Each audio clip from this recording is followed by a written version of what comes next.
வணக்கம் நண்பர்களே, welcome back to our channel இன்னைக்கு சினிமா. இன்னைக்கு வீடியோவில் நம்ம எதை பற்றி பார்க்க போகிறோம்னு பார்த்தீங்கன்னா, இது ஒரு சினிமா செய்திங்கிறதையும் தாண்டி ஒரு மனிதனோட, ஒரு அரசியல் தலைவரோட தலைமை மாண்பை தான் நம்ம பார்க்க போகிறோம். தலைமை மாண்புங்கிறதுல என்னன்னு பார்த்தீங்கன்னா, அவரை நெகிழ வைத்த ஒரு சம்பவம், அவர் நெகிழ வைத்த சம்பவத்தையோடு சேர்த்து அவர்கள் பெண்களுக்காக ஒரு அதிரடியே வைச்ச அதிரடி சம்பவம், இது ரெண்டையும் நம்ம பார்க்க போகிறோம். வீடியோக்குள்ளே போகிறதுக்கு முன்னாடி நம்மளோட சேனலை சப்ஸ்கிரைப் பண்ணி வச்சுக்கோங்க. நம்மளோட வீடியோ பிடிச்சிருந்தால் லைக் அண்ட் ஷேர் பண்ணுங்கள். வாங்க வீடியோக்குள்ளே போகலாம். நம்மளோட வெற்றி அப்போது பல பேர் நம்ம கூட இருக்கிறது ஒரு பெரிய விஷயம் இல்லைங்க. ஆனால் நம்ம கஷ்டப்படுறப்போ நம்மளோட தோளோடு தோள் கொடுத்து நம்மளுக்கு ஒரு உறுதுணையாக இருந்த சில மனிதர்களை நம்ம என்றைக்குமே மறக்கக்கூடாது. அப்படி மறக்காமல் இருக்கிறது தான் ஒரு சிறந்த மனித பண்புங்கிறதையும் தாண்டி ஒரு தலைமை பண்பும் கூட.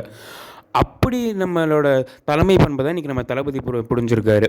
நம்மளோட தளபதி தமிழக வெற்றி கழகத்தோட தலைவராக உருவெடுத்து இப்போ நம்ம அரசியல் தேர்தலுக்கு தயாராகி வராருன்னு தான் சொல்லணும். அப்படி அவர் தயாராகி வர இந்த சமயத்தில் அவர் ஒரு பயங்கரமான ஒரு அதிரவைக்கும் ஒரு நெகிழ்ச்சிகரமான ஒரு சம்பவத்தை செஞ்சுருக்காருன்னு தான் நம்ம சொல்லணும். அது என்னன்னு பார்த்தீங்கன்னா, தமிழக வெற்றி கழகத்தோட 234 தொகுதியோட வேட்பாளர்கள் பட்டியலை நம்மளோட விஜய் சார் சமீபத்தில் வெளியிட்டார். அதில் வெளியிடும் போது அவர் சொன்ன அந்த ஒரு விருகம்பாக்கம்ங்கிற தொகுதிக்கு அவர் வெளியிட்ட வேட்பாளரோட பேர் தான் அவரை மட்டும் இல்லாமல், வேட்பாளரை மட்டும் இல்லாமல் அங்கே அரங்கத்தில் இருந்த அனைவரையுமே நெகிழ வச்சதுன்னு சொல்லணும். அது யார், அது என்ன பேர்னு பார்த்தீங்கன்னா, அதுதான் சபரிநாதன். இந்த சபரிநாதன் அப்படிங்கிறவர் வேறு யாருமே இல்லைங்க. 30 வருஷமாக நம்ம விஜய் சார் கூட டிரைவராக இருந்து அதுக்கப்புறம் பிஏவாக இருக்க திரு ராஜேந்திரன் அவர்களோட மகன் தான் இந்த சபரிநாதன். இப்போது விருகம்பாக்கம் தொகுதியோட வேட்பாளராக சபரிநாதன் பேரை விஜய் சார் அறிவித்தப்போ மேடையிலேயே அந்த தம்பியும் அவங்க அப்பாவும் எல்லாருமே அழுத்தாங்க. இந்த தம்பி விஜய் சாரோட காலை தொட்டு கும்பிட்டு கட்டி பிடிச்சி அழுதப்போ தளபதியாலையும் தன் உணர்வுகளை கட்டுப்படுத்த முடியாமல் அவரும் கண் கலங்கிட்டாருன்னு தான் சொல்லணும். அந்த தம்பியோட கண்ணீரை தொடச்சி விட்டு அவரை தட்டி கொடுத்த அந்த வினாடி தான், அதுதான் என் தலைமை அப்படிங்கிற பண்புக்கான இலக்கணமாக நம்ம தளபதி வழங்கினாருன்னு தாங்க சொல்லணும். யோசிச்சு பாருங்க மக்களே, ஒரு கார் டிரைவரோட மகன் சட்டமன்ற உறுப்பினர் ஆகிறது ஒரு சாதாரண ஒரு விஷயமே கிடையாது. அது ஒரு மிகப்பெரிய புரட்சின்னு தான் சொல்லணும்.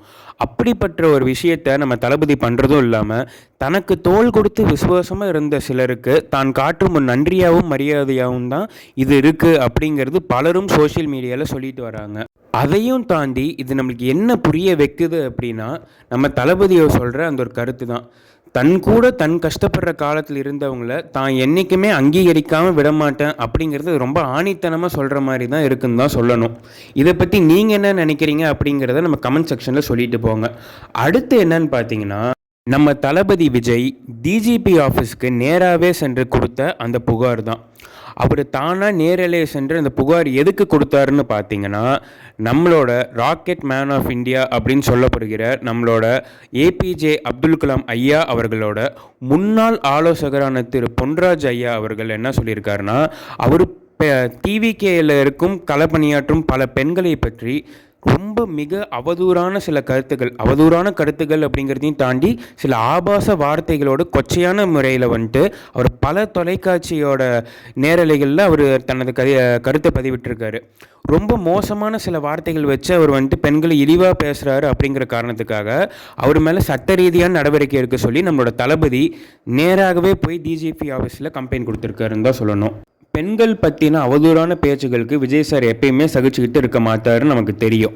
ஆனால் இப்போ அவரே ஒரு கட்சி தலைவராக தன் கட்சி பெண்களுக்கு எதிராக பேசினவங்களுக்கு எதிராக நேரடியாக களத்தில் இறங்கியிருக்காருங்கிறது தான் இங்கே எல்லாருக்கும் பயங்கர அதிரடியாகவும் ஆச்சரியமாகவும் இருக்குது. பெண்களோட கண்ணியம் ரொம்ப முக்கியம், அவங்கள இழிவாக பேசுகிறவங்கள சும்மா விடக்கூடாதுன்னு அவர் அந்த மனுவில் ரொம்ப தெளிவாக சொல்லியிருக்காரு. அது மட்டும் இல்லாமல் ஆளும் கட்சி இதெல்லாம் தட்டி கேட்காம வேடிக்கை பார்க்குதுன்னு ஒரு குற்றச்சாட்டையும் அவர் முன் வச்சிருக்காரு.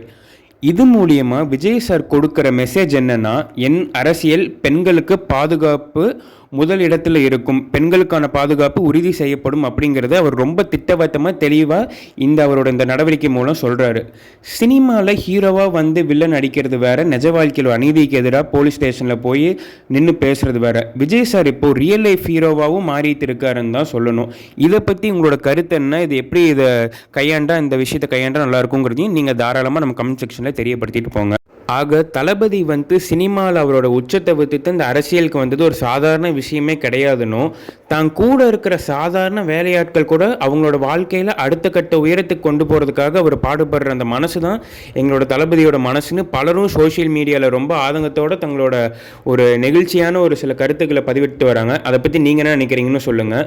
ஏற்கனவே நம்ம பழைய வீடியோவில் சொல்லியிருந்த மாதிரி ஜனநாயகனோட அந்த ஒரு சென்சர்ஷிப் பிரச்சனைகள்லாம் ஒரு பக்கம் இருந்தாலும் இவரோட அரசியல் களத்திலையும் இவருக்கு பல சிக்கல்களும் பிரச்சனைகளும் தொடர்ந்து வந்துக்கிட்டே தான் இருக்குது. அதை பற்றியும் நம்ம கண்டிப்பாக பேசலாம்.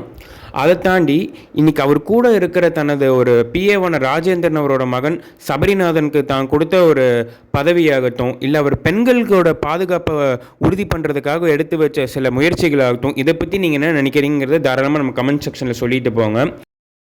அடுத்து அவரோட அரசியல் வியூகத்தை பற்றி நம்ம சொல்லணும் அப்படின்னா, ஏற்கனவே தெரிஞ்ச மாதிரி அவர் தன்னோட தேர்தல் வேட்பாளர்களோட பேரை பட்டியலை வெளியிட்டிருக்காரு. அதில் பார்த்தோம்னா இவர் இரட்டை இடங்களில் போட்டியிடுறாருன்னு தெரிய வருது. என்னென்னு பார்த்தீங்கன்னா, ஒன்று சென்னை பெரம்பூர் தொகுதியிலையும், இன்னொன்று பார்த்தீங்கன்னா திருச்சி கிழக்கு தொகுதியிலையும் அவர் போட்டியிடுறாரு.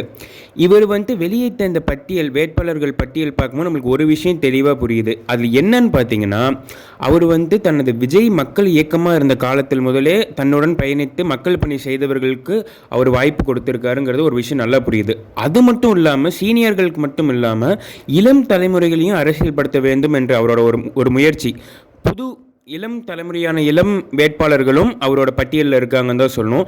இது உண்மையாலுமே ஒரு நல்ல விஷயமா இருக்குது. ஏன்னு பார்த்தீங்கன்னா, அவர் இந்த இளம் தலைமுறையை அரசியல்படுத்தணுங்கிறத ஒரு முயற்சி எடுத்து வச்சிருக்கிறது உண்மையாலுமே ஒரு நல்ல விஷயமா தான் இருக்குது. அடுத்து பார்த்தீங்கன்னா, தனதோட எலெக்ஷன் மேனிஃபெஸ்டோன்னு சொல்லப்படுகிற தனது தேர்தல் அறிக்கையும் அவர் வெளியிட்டிருக்காரு. அதில் பார்த்தீங்கன்னா பலதரப்பட்ட சில விஷயங்கள், மது ஒழிப்பு முதல் மாணவர்களுக்கான உதவித்தொகை அப்படின்னு பல விஷயங்களை வெளியிட்டிருக்காரு. இதெல்லாம் நீங்கள் பார்த்தீங்களா? அதை பற்றி உங்களோட அவரோட தேர்தல் அறிக்கையை பற்றி உங்களோட கருத்து என்னங்கிறத தாராளமாக கமெண்ட் செக்ஷனில் சொல்லிட்டு போங்க. ஸோ அவ்வளோதான் மக்களே, நம்ம இந்த காணொலியோட நிறைவுக்கு வந்துட்டோம்.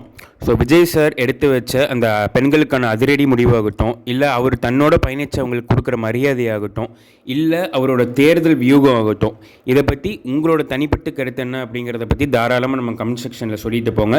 இல்லைனா என் கருத்தை பற்றி உங்களுக்கு ஏதாவது எதிர்கருத்து இருந்தாலும் தாராளமாக அதையும் நம்ம கமெண்ட் செக்ஷனில் தெரியப்படுத்துங்க. நம்ம இதை பற்றி தொடர்ந்து பேசலாம். அதுக்கு நம்ம சேனலை சப்ஸ்கிரைப் பண்ணி வச்சுக்கோங்க. வீடியோ பிடிச்சா லைக் அண்ட் ஷேர் பண்ணுங்கள். நன்றி மக்களே.